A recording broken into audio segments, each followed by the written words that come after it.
प्रभु मसीह में मेरे प्रिय भाइयों, बहनों और बच्चों, पश्चाताप और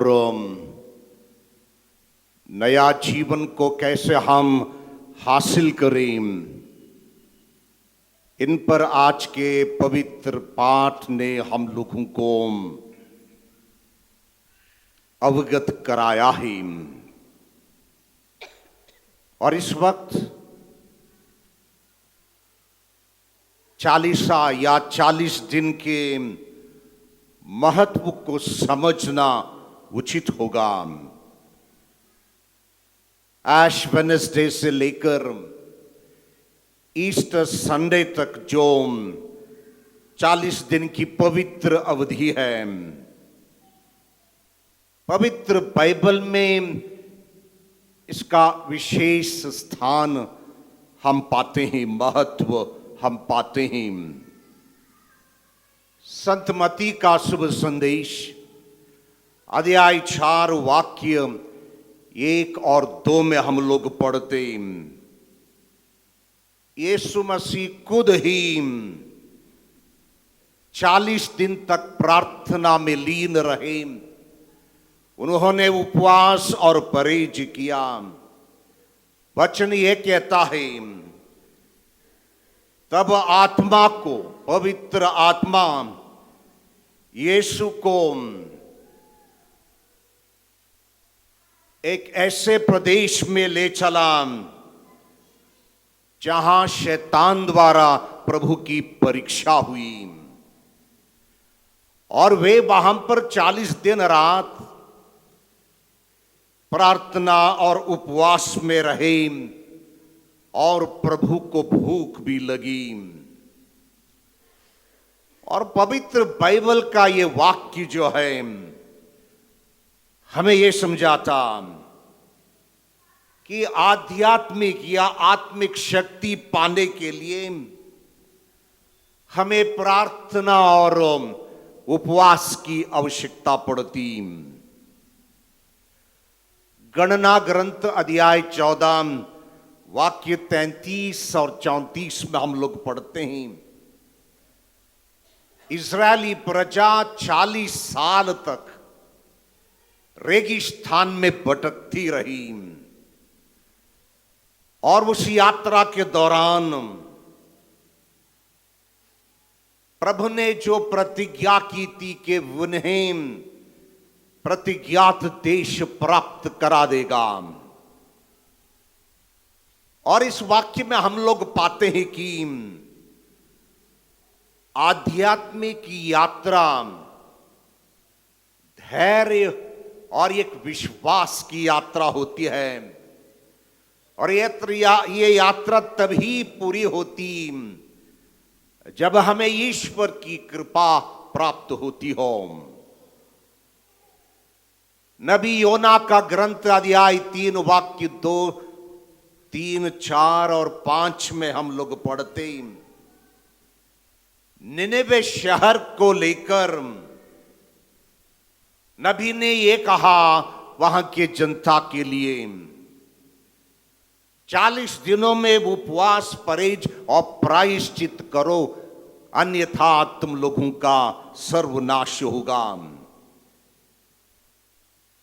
40 दिन में निनेवे नष्ट हो जाएगा। और तब निनेवे के प्रजा ने प्रभु के समक्ष पश्चाताप किया, और ईश्वर ने उन्हें क्षमा प्रदान की। और यह पवित्र वाक्य हमें यह सिखाता है कि सच्चा पश्चाताप करने वालों को ईश्वर अवश्य क्षमा प्रदान करता है। आगे हम लोग बाइबल में पढ़ते हैं कि नबी मूसा ने 40 दिन पर्वत पर बिताए। निर्गमन ग्रंथ अध्याय 24 वाक्य 18 में हम लोग पढ़ते हैं, मूसा 40 दिन रात प्रभु के साथ रहा, और उन्होंने 10 आज्ञाओं को पाया। यह दर्शाता है कि ईश्वर से जुड़ने के लिए हम इंसानों को समर्पण, भक्ति, विश्वास की आवश्यकता होती, तभी मूसा को ईश्वर का दर्शन प्राप्त हुआ। राजाओं का पहला ग्रंथ अध्याय 19 वाक्य 8 में हम लोग पढ़ते, नबी एलिया 40 दिन चलता रहा, यात्रा करता रहा। एलिया 40 दिन तक होरेब पर्वत की ओर यात्रा करता रहा और एक आत्मिक संघर्ष था इस नबी को। लेकिन उस आत्मिक संघर्ष के दौरान अपने विश्वास और भरोसे के कारण ईश्वर ने उनको शक्ति, सामर्थ्य प्रदान की और नबी ये यात्रा कर पाया। इसलिए 40 जो पवित्र दिन हम लोगों के लिए माता कलीसिया हमारे समक्ष रखती है, हमारे आत्मा को मजबूत बनाने के लिए, ताकि हम अपने जीवन को सुधार सकें और पिता ईश्वर के निकट आ सकें। तो इसीलिए आज के पाठ जो हैं पश्चाताप, उपवास और प्रार्थना का महत्व हमें समझाते हैं। मत्ती के शुभ संदेश में हम लोग पढ़ते अध्याय 3 वाक्य 2 में सच्चा पश्चाताप क्या होता है और सच्चे पश्चाताप के लिए वचन हमें आह्वानित करता है, मन फिराओ क्योंकि स्वर्ग राज्य निकट है। यानी हमें एक परिवर्तित जीवन बिताने के लिए ईश्वर पर भरोसा और विश्वास के साथ रहकर उस राज्य के लिए हमें तैयार करना है, जिसे हम ईश्वर का राज्य या स्वर्ग राज्य कहते हैं। तो इसलिए पश्चाताप का अर्थ केवल माफी मांगना नहीं होता, बल्कि अपने हृदय, अपना मन और अपने जीवन को पूरे तरीके से, संपूर्ण रूप से बदलना है। उसी को हम पश्चाताप कहते हैं। सॉरी कहने से पर्याप्त नहीं होता, हमें उस दुखित मन से हमारे जीवन को परिवर्तित करना है, बदलना है और जीवन को उस सुधारने में प्रेम, दया, शांति और क्षमा, इन चीजों का अभ्यास जब हमारे आध्यात्मिक जीवन में होता, उसी को हम पश्चाताप या सच्चा पश्चाताप कहते हैं। और इसी पश्चाताप के लिए आज के पवित्र वचन हमें हमारे समक्ष एक बहुत ही बड़ी चुनौती रखते हैं। दूसरी बात, चालीसा के दौरान हम लोग उपवास या परहेज करते हैं, क्योंकि हमारे आध्यात्मिक उत्थान या भलाई के लिए, और वो उपवास सच्चा उपवास हो। नबी यशायाह का ग्रंथ अध्याय 58 वाक्य 6 में लिखा है, उपवास ऐसा नहीं है, ईश्वर कहता है नबी से, जैसे मैं चाहता हूं वैसे ही शायद इजरायली प्रजा का उपवास ना रहा। अन्याय के जंजीरों को तोड़ना उपवास होगा। यानी शायद हमारी वार्ता को लेकर, आदतों को लेकर, जीवन को लेकर हम हमारे किसी भाई बहन के प्रति अन्याय करते हो, उन्हें उन अन्याय के जंजीरों से बांध देते हो, उनको तोड़ना सच्चा उपवास होगा। जो ये कि रस्सियों को खोलना, यानी हम इंसानों को बंधित कर देते विभिन्न प्रकार से। हम खुद ही बंधित हो जाते हैं हमारे आदतों के कारण, और इसलिए इससे छुटकारा पाना ही और आध्यात्मिक और जीवन की एक स्वतंत्रता को अनुभव करना ही एक सच्चा उपवास होगा। तो इसलिए खाना पीना छोड़कर यदि हम चालीसा को बिताएंगे तो शायद वह सच्चा उपवास नहीं होगा। आज के दिन इंसान तमाम चीजों का शिकार है। कितने लोग मोबाइल फोन का गुलाम है, कितना समय हम लोग मोबाइल स्क्रीन पर बिताते हैं। तो चालीसा के समय इसको सीमित करना शायद एक अच्छा उपवास होगा। चर्च में आकर हम प्रार्थना करते हैं, लेकिन बाहर जाते ही हम लोग किसी को ऐसी बुरी तरीके से आलोचना करते हैं जिसे हम कैरेक्टर असैसिनेशन कहते हैं, कि किसी को हम हमारी बातों से उनकी हत्या कर देते हैं। इससे परहेज और उपवास करना शायद प्रभु को पसंद आएगा। तमाम बुरे आदतों का भी शिकार होता इंसान उन आदतों से परे एक द्वारा सुधरा हुआ जीवन, पवित्र जीवन बिताना हम लोगों के लिए सच्चा उपवास होगा। तो इसलिए उपवास हम लोगों के लिए केवल भोजन और पीवन को छोड़ना मात्र नहीं, बल्कि हमारे बुरे आदतों और पापों से दूर रहना हम लोगों के लिए सच्चा उपवास होगा, जिससे हम हमारे मन को, हमारे दिल और शरीर को दोबारा शुद्ध कर पाते हों, पवित्र कर पाते हों, और विशेष रूप से चालीसा के समय हम दूसरों की सेवा कर सकते हों। उसी को हम शायद सच्चा उपवास प्रभु मानेगा। तीसरी बात आज के वचन में हम लोगों ने सुना, प्रार्थना की आवश्यकता। हम लोगों के आध्यात्मिक जीवन में प्रार्थना बहुत ही जुड़ी हुई है, क्योंकि हर एक इंसान चाहता है कि हम ईश्वर से कृपा, शांति, आशीष पा सकें। लेकिन यदि ये प्रार्थना केवल दिखावटी प्रार्थना होगी, किसी के समक्ष ये दिखाने के लिए कि मैं मेरे आध्यात्मिक जीवन में कितना अच्छी तरीके से मेरे विश्वास को संभालता हूं, यदि दिखावटी प्रार्थना होगी, प्रभु उसे अस्वीकार करेगा। मत्ती का शुभ संदेश अध्याय 6 वाक्य 6 में लिखा हुआ है, जब तुम प्रार्थना करते हो अपने कमरे में जाओ, यानी एक ऐसा स्थान जो केवल तुम्हें और उस प्रभु को पता हो। और वचन यह भी कहता, दरवाजा बंद कर लो और अपने पिता से प्रार्थना करना जो गुप्त में देखता है,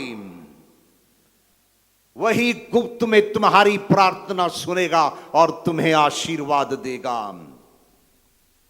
प्रार्थना केवल शब्द मात्र नहीं है, बल्कि ईश्वर के साथ जुड़ने का एक सुअवसर और एक सजीव संबंध है। और वो संबंध केवल शब्दों से हम लोग हासिल नहीं कर पाते।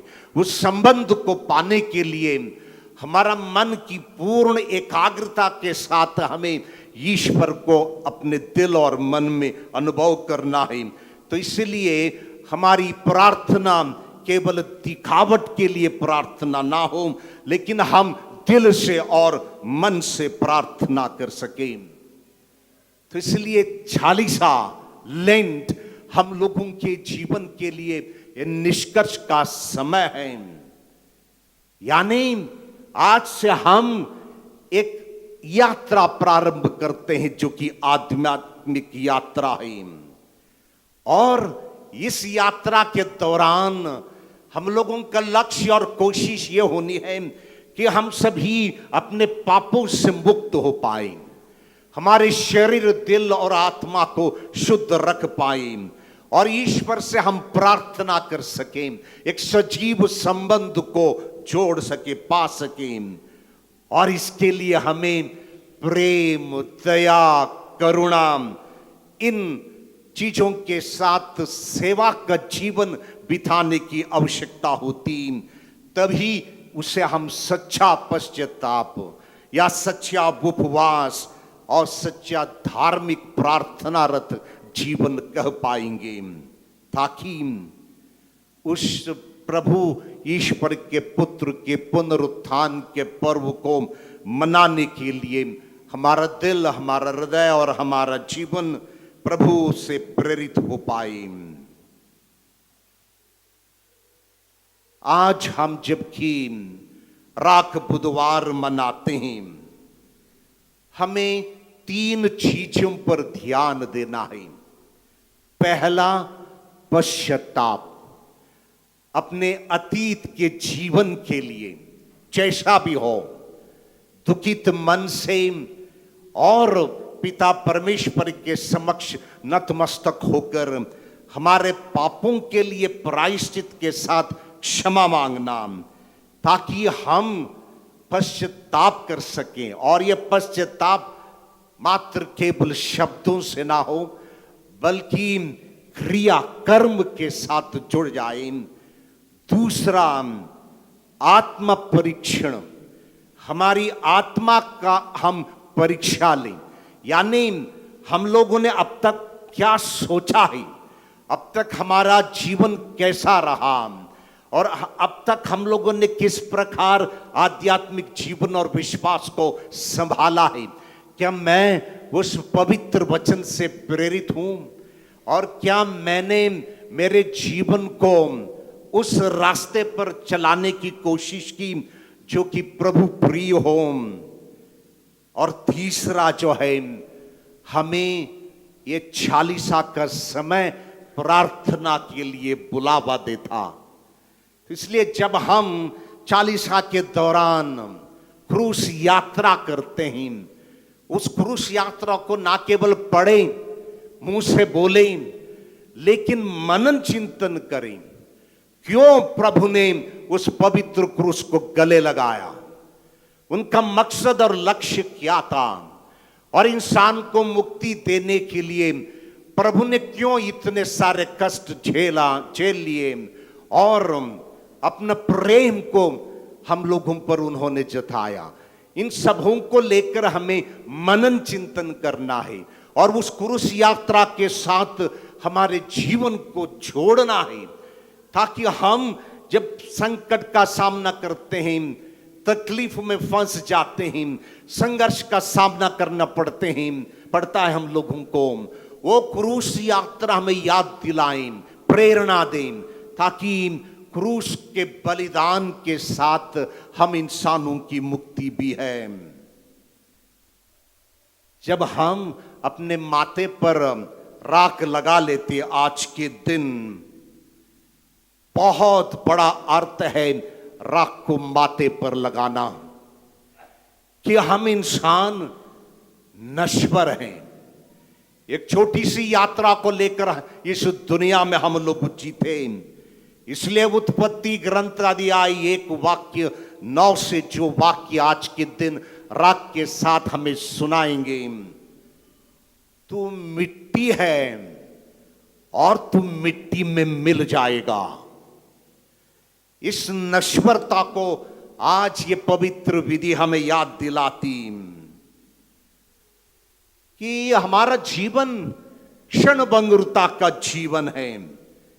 यही याद दिलाता है राख बुधवार, और हमें ईश्वर के ओर दोबारा लौटने और हमारे जीवन को सुधारने का एक प्रेरणा जो है राख बुधवार हमें आज के दिन प्रदान करता। और पवित्र वचन हमें यह भी बताता, मैं तुम्हें एक नया हृदय और एक नई आत्मा प्रदान करूंगा। नबी एजेकियल का ग्रंथ अध्याय 36 वाक्य 24 में हम लोग पढ़ते, मैं तुम्हें एक नया हृदय दूंगा और तुम्हारे भीतर एक नई आत्मा डालूंगा। यानी ये ईश्वर का प्रयास है कि हम इंसानों को बदलने का, हम इंसानों को क्षमा प्रदान कर, जो इंसान जो कि पाप से ग्रसित है उसे दोबारा छुटकारा देने का ईश्वर का प्रयास है। क्योंकि ईश्वर हमें बदलना चाहते हैं, इसलिए माता कलीसिया हमें 40 दिन का इस पुण्य अवधि को हमारे समक्ष रखती। चालीसा का मतलब हमारे जीवन का नवीनीकरण है, एक पवित्र समय है कि इस यात्रा के दौरान हम अपने बुरी आदतों को त्याग दें और पूर्ण आत्मसमर्पण के साथ उस ईश्वर की महिमा को हम पा सकें।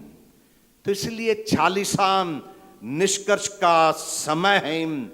आइए हम प्रभु से आज के दिन प्रार्थना के साथ ये आशीष मांगे कि हमारी प्रार्थना दिल मन और पवित्रता की प्रार्थना हो और हमारा उपवास दूसरों के लिए दिखावटी के लिए नहीं, बल्कि हमारे मन परिवर्तन और हमारे जीवन को दोबारा पवित्र करने के लिए एक साधन हो। और चालीसा का समय सेवा और दान का समय है, जो कि हम उदारता के साथ कर सकें, क्योंकि पिता ईश्वर हम लोगों के प्रति उदार रहे। अपने इकलौते पुत्र को उन्होंने न्यौछावर कर दिया, क्रूस के बलिदान के साथ अपना प्रेम को उन्होंने हमें समझाया और उसकी परिभाषा दी। प्रज्ञा ग्रंथ अध्याय 11 में हम लोग पढ़ते हैं, हे प्रभु तू सब पर दया करता है। बोलिएगा, हे प्रभु तू सब पर दया करता है और जो कुछ तूने बनाया है और जो कुछ तूने बनाया है उनमें एक भी घृणा नहीं करता, उनमें एक भी घृणा नहीं करता। तू मनुष्यों के पापों पर इसलिए ध्यान नहीं देता कि वे पश्चाताप करके तेरी क्षमा प्राप्त कर सके, क्योंकि तू हमारा ईश्वर है। हमारा समझ गलत ना हो जब पढ़ते हैं इस वाक्य को, क्योंकि मनुष्यों के पापों पर ध्यान नहीं देता। कब ध्यान नहीं देता पिता ईश्वर? तभी ध्यान नहीं देता जबकि वे पश्चाताप करके तेरी क्षमा प्राप्त करते हैं, तभी प्रभु ध्यान नहीं देता। अन्यथा वो ध्यान जो है प्रभु का, उस दिन हमारे समक्ष वो जीवन का किताब जब खोलेगा और प्रभु हमारे अतीत हमारे जीवन की पूरी परिचय जब प्रभु हमें देगा, अवश्य प्रभु हमारे उन पापों को गिनती करेगा जो कि जिसके लिए हम लोगों ने प्रायश्चित ना किया हो, जिसके लिए हम लोगों ने अब तक क्षमा ना मांगा हो, उन पापों को प्रभु अवश्य अपने ध्यान में रखता है।